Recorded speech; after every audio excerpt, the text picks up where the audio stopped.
Salut ma team d'été, j'espère que vous allez bien et aujourd'hui on se retrouve dans une nouvelle vidéo et dans la vidéo où je réponds à toutes vos questions. Ça y est, c'est parti, je vais répondre donc à toutes vos questions que vous m'avez posées dans la danse, donc FAQ. Donc c'est parti, let's go. Bon, et bien déjà première question, donc tu vis de YouTube, donc de Anga Roga. Est-ce que je vis de YouTube? La réponse est non. Je gagne de l'argent avec YouTube, mais je n'en gagne pas suffisamment pour pouvoir réellement en vivre en fait. Donc ça c'est non, direct. Ensuite, nous avons une question donc de Jack Morris. Es-tu un Apple addict? La réponse est oui, je kiffe Apple. Apple c'est ma passion, je kiffe cette marque, je surkiffe l'homme qui a créé cette marque. Steve Jobs, c'est un putain de génie, ce mec, c'est un putain de génie, philosophe, écrivain, etc. Franchement, respect pour lui et son parcours, parce qu'encore une fois, vite fait, il est parti de rien et aujourd'hui, il a créé une énorme société mondialement connue. D'accord. Bon, le pauvre il est décédé, etc. Mais bon, bref. Donc, oui, je suis un Apple addict. Je vais pas rentrer non plus dans tous les détails. Mais effectivement, Apple, c'est une de mes plus grandes passions en fait. Apple, c'est tellement génial. Tout ce qu'ils font, le progrès, la technologie, etc. Puis je suis surtout passionné donc, par Steve Jobs qui est philosophe, etc. Enfin, c'est un truc de. C'est énorme. Ce mec, il est juste génial. Il est juste génial. Mais vraiment, vraiment génial, quoi. Donc voilà. Ensuite, nous avons une autre question donc de de Anwar. Comment tu as eu l'idée de créer une chaîne YouTube? J'ai eu l'idée le 23 juillet 2015, on m'avait déjà souvent posé cette question. J'avais eu l'idée donc de créer une chaîne YouTube parce que je suis passionné par tout ce qui va être high-tech technologie, d'accord. Aujourd'hui un petit peu de gaming avec, mais bref à la base c'était ça donc. Et en fait je me suis dit voilà, j'ai pas mal de connaissances, enfin je suis pas un pro bien évidemment, hein, je prétends pas du tout être professionnel, mais j'ai énormément de connaissances dans ces domaines là donc pour pouvoir par exemple, je sais pas, réparer un téléphone, un écran, n'importe quoi, enfin bon bref, je m'y connais quand même bien dans ce domaine donc, ce qui est la high-tech et technologie, c'est ma passion, etc. Et je me suis dit pourquoi pas créer une chaîne YouTube pour pouvoir informer des actualités high-tech technologie, pour pouvoir donner des tutos, des astuces, pour pouvoir aider et pour pouvoir apprendre aux autres.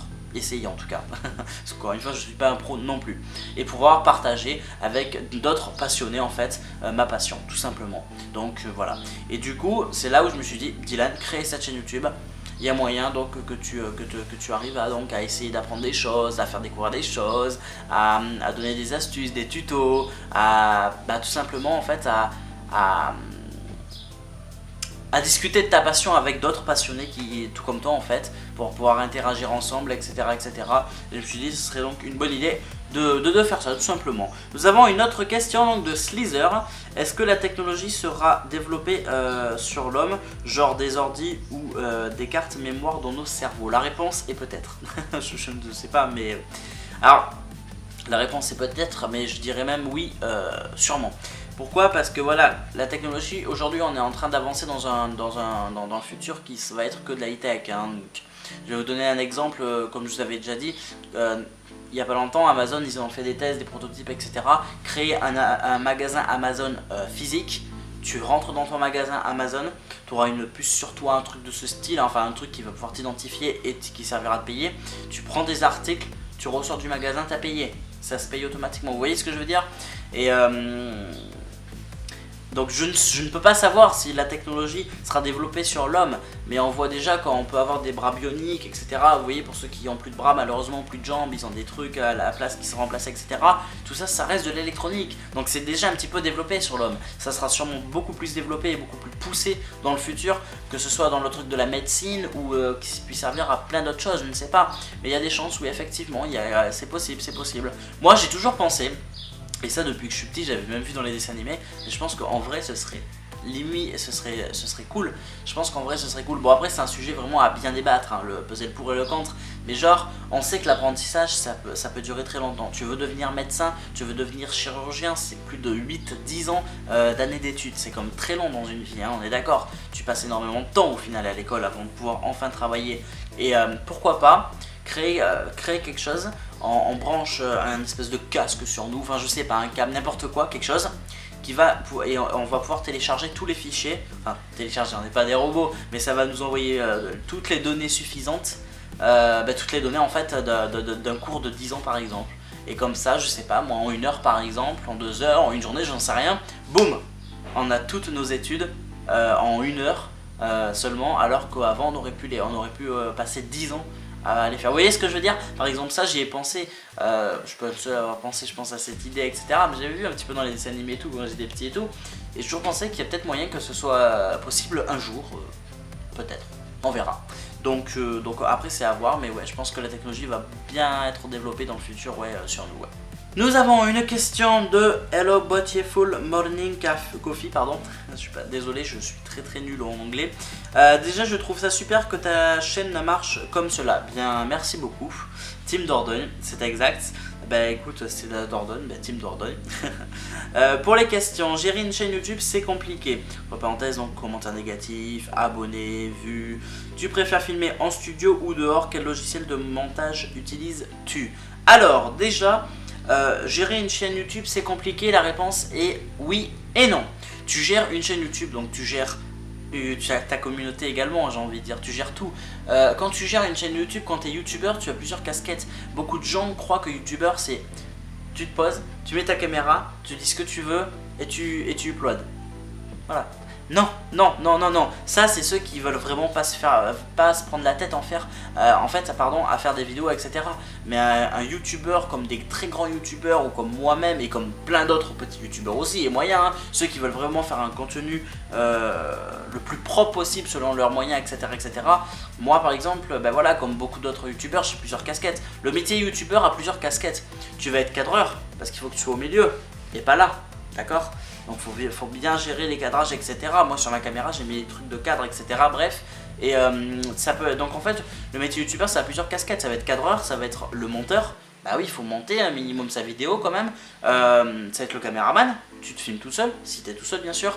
Ça va être entre guillemets le mixeur, DJ, je sais pas quoi, pour ceux qui font des réglages de son, etc., des montages de son et tout le blabla et blabla.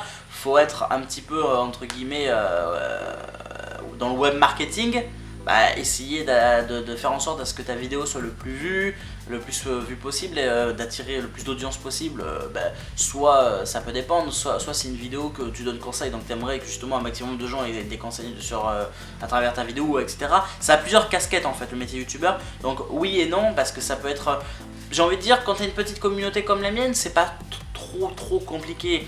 En fait, plus ta communauté grandit, plus c'est compliqué, je suppose, hein, je suppose. Mais moi, pour ma part, avant que j'ai mes 1000 abonnés, c'était pas aussi compliqué. Aujourd'hui, c'est un tout petit peu plus compliqué. Et je pense qu'au fil du temps, quand on augmente en abonnés, ça devient un peu plus compliqué. Parce qu'en plus, on a une certaine responsabilité. On a une certaine influence sur les gens après. Vous voyez ce que je veux dire ?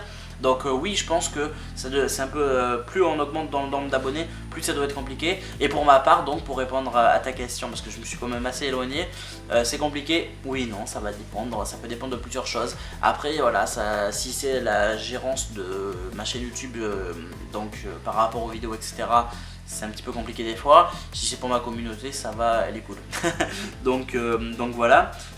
Pour les commentaires donc négatifs, ça va, j'en ai pas trop non plus. Et puis les commentaires négatifs, faut pas les écouter, tout simplement. Persévérance, optimiste, tu t'en fous de ce que des commentaires négatifs des autres. Si c'est un commentaire négatif mais constructif, genre ouais mais en fait tu sais là par contre la qualité de ta vidéo elle est pas cool, mais sinon quand même il y a eu un effort, t'as fait une vidéo, mais le problème c'est qu'il faudrait quand même que tu améliores un petit peu ta vidéo, la qualité, etc. C'est un commentaire, il est négatif certes, mais il est constructif. Tu vois ce que je veux dire? Mais les commentaires négatifs genre jaloux, hater, lis même pas, tu supprimes direct au pire, tu lis même pas. Voilà, par rapport aux abonnés, voilà, hein, les vues, voilà. Donc en fait, ce qui est compliqué, on va dire aujourd'hui, effectivement, donc le nombre d'abonnés, moi ça va, je gagne des abonnés tous les jours, ou tous les 2 jours en moyenne. En tout cas, je gagne des abonnés tout le temps. Tout le temps, j'ai de nouvelles personnes qui s'abonnent à ma chaîne et encore merci beaucoup.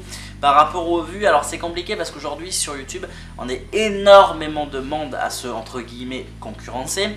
et que du coup ça reste très compliqué, du sens où du coup maintenant pour avoir un maximum de vues c'est compliqué, parce qu'aujourd'hui pour qu'une vidéo soit bien répertoriée sur YouTube et qu'elle soit bien vue, moi j'ai une vidéo qui a 2 ans de ça, elle est à presque 45 000 vues, elle ne cesse d'augmenter tout le temps. Pourquoi? Parce qu'en final aujourd'hui sur YouTube c'est plus t'as de vues, plus t'auras de vues en fait. Parce que plus t'as de vues, plus t'es référencé sur YouTube, plus t'es mis en avant, plus t'es dans les suggestions, etc. Et donc aujourd'hui pour démarrer et faire essayer d'avoir un maximum de vues, je vais te dire marketing, hein, partage, attire les gens, etc. Et c'est vrai que c'est un petit peu compliqué par rapport donc de ce côté-là. Et donc voilà, est-ce que je préfère filmer en studio ou dehors? Bah les deux. Mais des fois c'est plus cool. Alors je dirais en studio ça peut être pour certaines choses ou pour l'hiver par exemple. Et dehors c'est mieux pour l'été, c'est cool quand même de filmer dehors aussi, j'aime bien moi. Et donc le logiciel de montage que j'utilise c'est un logiciel professionnel, c'est Final Cut Pro. Il est payant, il coûte 300 € et il est uniquement disponible sur Mac, sur les Mac. Voilà, donc c'est Final Cut Pro. Alors maintenant, du coup, j'ai plusieurs questions donc de romans. Alors il me dit, ton manque de vue te démotive, donc ouais, t'as voulu dire donc ton manque de vue te démotive ou non? Non.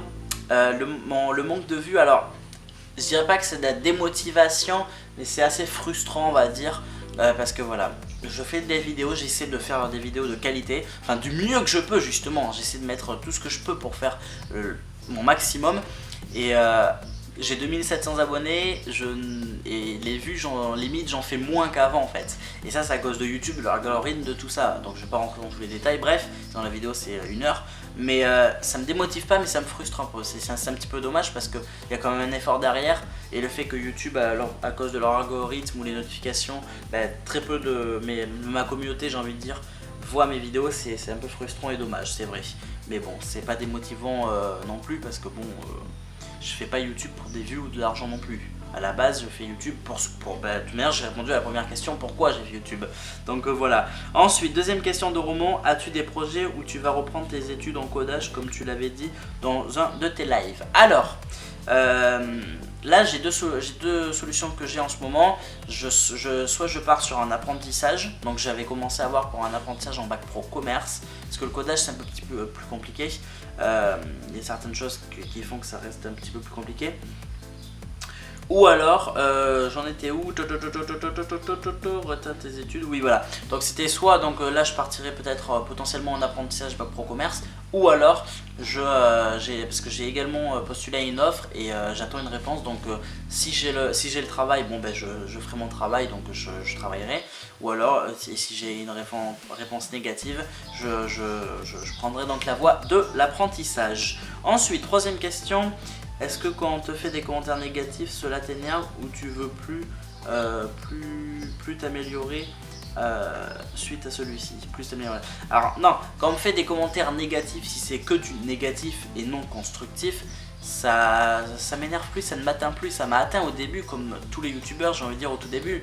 Aujourd'hui ça ne m'atteint plus, je me prends plus la tête. Je lis si je lis, et après je passe à autre chose direct.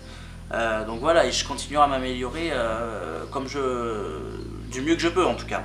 Ensuite, encore une autre question de roman. Pourquoi as-tu supprimé mon commentaire de ta vidéo coup de gueule alors que j'expliquais juste mes désaccords avec tes propos? Alors moi j'ai pas pris ton commentaire comme un désaccord, j'ai pris ton commentaire comme je te l'ai dit, comme une entre guillemets agression, un truc qui m'a pas... Voilà, comme une agression entre guillemets, je vais pas rentrer dans les détails non plus, mais après sinon moi j'ai rien contre toi. Ensuite, espères-tu refaire des lives d'été comme l'an passé? Oui, sauf que voilà, si YouTube me redonne l'accès au live, parce que ça va m'énerver. Oula, j'ai plus de batterie sur le canon, il faut que je fasse vite je crois là. Alors, question donc de Dédé Ranger, que penses-tu du progrès de la technologie, on s'en va dans le bien ou le mal? Alors je pense qu'on fait d'énormes projets en matière de technologie, que ce soit de n'importe quel type de technologie, dans n'importe quel domaine, surtout la médecine, ça c'est vraiment cool. Et je pense que on va dans le bien, mais il y a un risque qu'on aille dans le mal. Alors je m'explique, en ce moment on voit énormément l'intelligence artificielle, donc l'IA souvent appelée. On voit les robots, etc. Sauf qu'on veut faire toujours des robots de plus en plus intelligents. Sauf qu'il faut pas oublier que c'est nous qui devons gérer les robots. Il faut pas oublier une autre chose, c'est qu'il faut absolument, selon moi et selon plusieurs scientifiques également, mais le débat il est très varié, c'est ça qui est très compliqué actuellement, c'est que voilà, faut pas qu'il y a s'ils deviennent trop intelligents que nous, ils vont devenir totalement autonomes. Ils pourront faire ce qu'ils veulent, etc. Et ça pourrait être un réel risque pour nous les humains. Est-ce que tu vois ce que je veux dire? Est-ce que vous voyez ce que je veux dire? Donc, je dirais, elle va dans le bien, mais faut faire attention de ne pas aller dans le mal. Voilà. Mais sinon, il y a de très très beaux progrès dans le domaine de la technologie et ça c'est cool quand même. Alors ensuite, une autre question de Deranger, pardon, c'est quand Mobile Legends? Alors ça, faut qu'on voit et ça sera prochainement. Oui, parce qu'en fait, pour ceux qui connaissent pas, donc Mobile Legends, c'est un jeu. C'est un jeu qui ressemble énormément à League of Legends, c'est le même principe, mais ça joue sur mobile. Voilà. Et j'avais potentiellement prévu de faire des lives et des vidéos là-dessus. Voilà. Ensuite, une troisième question de Didier Ranger. Quel âge as-tu? J'ai 21 ans. J'ai eu 21 ans le 19 février dernier. Bon, maintenant, dernière question et on en a terminé. Donc une question de Wabuto34, excuse-moi pour la prononciation. J'ai quelques questions à te poser. Que devient ton site? Va-t-il encore avoir des tout sur mon Mac? Que penses-tu de Content ID de YouTube qui est de plus en plus sévère? Oui, ça je confirme. Alors, que devient mon site? Mon site a été fermé. Mon site a été fermé parce qu'il y a eu un petit souci avec le développeur, etc. Je ne rentrerai pas dans les détails, mais il y a eu des soucis financiers, on va dire ça comme ça. On ne s'est pas entendu, on n'a pas réussi, lui et moi, à trouver un accord financier raisonnable par rapport à mon site. Donc du coup, j'ai pris la décision de fermer le site. Voilà, c'est un petit peu dommage, mais c'est comme ça. Que devient va-t-il encore avoir donc, des tout sur mon Mac? Ça c'est à voir parce qu'avec mon pote youtubeur, il est très très occupé aussi par rapport à ses études. Il a également, il a ses études, il a sa vie personnelle aussi un petit peu à gérer quand même, à s'occuper, c'est normal comme tout le monde. Donc entre sa vie personnelle, les études, où il passe les examens et tout comme tout le monde actuellement, et le fait qu'il ait plusieurs chaînes également et une association parce qu'il fait des courts métrages, etc. Cela lui prend énormément de temps, donc c'est très compliqué actuellement en ce moment de travailler avec lui. Donc les tout sur mon Mac, j'espère qu'il y en aura des futurs, mais pour l'instant c'est pas prévu. Et que de Content ID, alors pour terminer donc sur Content ID, alors là je suis extrêmement, qu'est-ce que j'en pense? J'en pense que oui, effectivement il est beaucoup trop sévère, que YouTube nous donne de moins en moins de liberté sur YouTube alors qu'à la base c'était la liberté justement, qu'on peut pratiquement plus rien faire au jour d'aujourd'hui. Et comme je l'ai fait une vidéo la dernière fois là par rapport à mes lives, c'était complètement dégueulasse, c'est vraiment dégueulasse, ils sont beaucoup trop sévères. Genre moi ce qui m'est arrivé, on m'interdit de faire un live sur ma chaîne YouTube pendant 3 mois juste parce que pendant 5 minutes, même pas ça se trouve, je pense même pas que ça dure autant de temps, j'ai eu le malheur de montrer juste le match de foot en direct, alors que c'était, enfin voilà quoi, j'avais aucune intention de faire un live dessus en montrant totalement le match, etc. Enfin bon bref, c'est dégueulasse. Donc voilà, c'est de plus en plus sévère et là je pense qu'ils commencent à aller sérieusement trop loin et je pense qu'il faudrait sérieusement que les gros youtubeurs agissent parce que c'est pas moi seul ou avec d'autres petits youtubeurs qu'on va pouvoir agir. Donc voilà, sinon je suis très déçu et assez en colère par rapport à ça effectivement. De Content ID. Bien sûr, je suis d'accord qu'il ne faut pas voler les œuvres des autres, il n'y a pas de souci. Mais des fois, ils sont beaucoup trop sévères pour rien. Donc voilà, bref, ça y est, c'est terminé. Bref, en tout cas, j'espère que vous aurez apprécié quand même cette petite vidéo, longue vidéo je crois. Voilà, si vous avez n'importe quelle autre question, dites-le moi dans les commentaires, j'y répondrai en même temps. Dites-moi ce que vous en pensez également dans les commentaires, n'oubliez pas de mettre le petit like, ça fait toujours plaisir. N'oubliez pas de me suivre sur Facebook, Twitter, Instagram et Snapchat. La main et Snapchat, tous les liens sont dans la description, vous avez tous mes réseaux sociaux dans la description, d'accord, le Discord, le PSN, le Fortnite, le tout, la totalité, voilà, n'oubliez pas de vous abonner si c'est pas déjà fait et sans oublier d'activer la cloche pour toutes les petites notifications et nous on se retrouve donc dans une prochaine vidéo, salut tout le monde.